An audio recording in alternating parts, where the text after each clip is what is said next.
বাংলায় কথা বললেই বাংলাদেশি, একই আজব বিষয় চলছে বিজেপি শাসিত রাজ্যগুলোতে। এবার বিজেপির এই বাঙালি হেনস্থার যে নীতি, তার বিরুদ্ধে রাস্তায় আগে আইএসএফ নেমেছিল, পরে কংগ্রেস নেমেছিল, গতকাল বামেরা মিছিল করেছে, আজ তৃণমূল কংগ্রেসের এক বিশাল মিছিল আমরা দেখতে পাচ্ছি। বিজেপির বিরুদ্ধে কিন্তু একযোগে বাম, কংগ্রেস, তৃণমূল, আইএসএফ অর্থাৎ রাজ্যের সমস্ত বিরোধী রাজনৈতিক দল তারা কিন্তু বিজেপির বিরুদ্ধে কিন্তু রাস্তায় নেমেছে। রোহিঙ্গা এবং বাংলাদেশি মুসলমানদেরকে তাড়ানোর জন্য যে পদক্ষেপ নেওয়া হচ্ছে, সেখানে দেখা যাচ্ছে বাংলার সাধারণ মতুয়া, নমশূদ্র, হিন্দু সমাজের মানুষও বিপদে পড়ছে। বাংলায় কথা বলার জন্য একজন বাঙালি পরিযায়ী গরিব মানুষ, এমন বহু পরিযায়ী শ্রমিককে গ্রেপ্তার করে পুলিশ তাদের Aadhaar card, I card, PAN card এগুলো নাকি ভেঙে ডাস্টবিনে ফেলে দিয়েছে বলে তাদের অভিযোগ। তারপর বাংলাদেশের জঙ্গলে নাকি তাদেরকে ছেড়ে আসা হচ্ছে। ভাবতে পারছেন, যে বাঙালির রক্ত ছাড়া এই ভারতবর্ষ স্বাধীন হতো না, যে বাঙালির আন্দোলনের ফলে, স্বাধীনতা সংগ্রামের ফলে ইংরেজরা এই ভারত ছাড়া হয়েছিল, আজ সেই বাঙালিদের উপরই অত্যাচার করছে এবং অত্যাচারের শিকার বাঙালিরা। আপনি ভাবুন, এই পরিস্থিতিটা কারা তৈরি করেছে, এই সংকটটা কারা তৈরি করার চেষ্টা করতে পারবে না, কারণ মমতা বন্দ্যোপাধ্যায় রুখে দাঁড়াবেন। আর সংকট যারা তৈরি করছেন তারা হচ্ছে বিজেপি। তারা বাংলা বিরোধী আগেও বলতাম, তাদেরকে বহিরাগত বলতাম, তাদের আদর্শগুলো সমস্ত বহিরাগত আদর্শ, এবং তারা বাংলায় যদি কথা বলে তারা বাংলাদেশি তকমা যখন দিচ্ছে, এরা বাংলার সন্তান কি সেইটাই প্রশ্ন। এবং আমরা এটা বলি যে বাংলার প্রতি এই বিদ্বেষ, এই বাংলার প্রতি আপনাদের অনীহা, বাংলার টাকা বন্ধ করা, কিন্তু আপনি বাংলাকে জয় করতে পারবেন না, জব্দ করা যাবে। আজকে রাজপথে গর্জন হবে মমতা বন্দ্যোপাধ্যায়, অভিষেক বন্দ্যোপাধ্যায়, এবং তারা এই যে বাংলাকে হেনস্থা করছে, পরিযায়ী শ্রমিক গরিব মানুষকে হেনস্থা করছে, গরিব মানুষের বাড়ির টাকা বন্ধ করে দিল, গরিব মানুষ খেটে খাওয়া 100 দিনের টাকা বন্ধ করে দিল।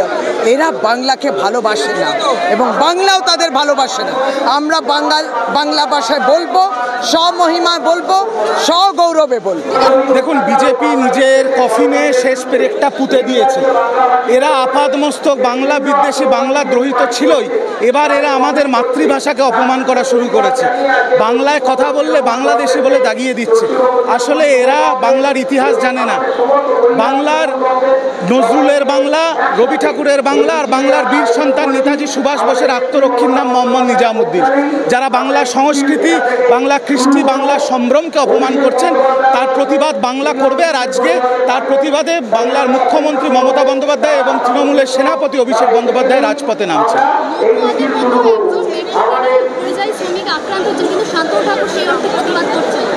বিজেপি তো হিন্দুদের দল নয়, ওরা স্বঘোষিত ঠিকাদার হয়েছে হিন্দুদের, হিন্দু মুসলিম রাজনীতি করবে বলে।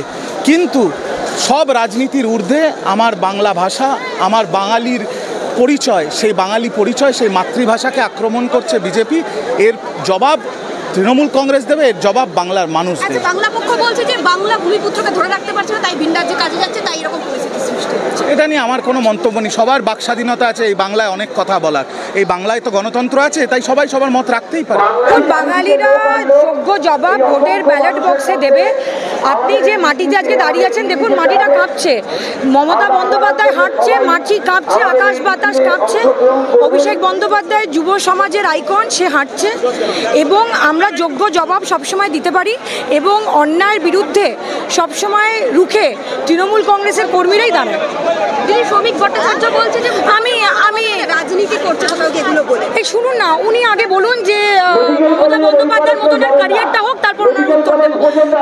বিরোধী আমি জানি না। আমি মনে করি মমতা বন্দ্যোপাধ্যায়ের উল্টো দিকে, যেখানে মানুষ এবং ঈশ্বর দুজনে তাকে আশীর্বাদ করছে, সেখানে তার কেউ বিরোধিতা করতে পারে না। আর বিজেপি ভগবানেরও বিরুদ্ধে করে।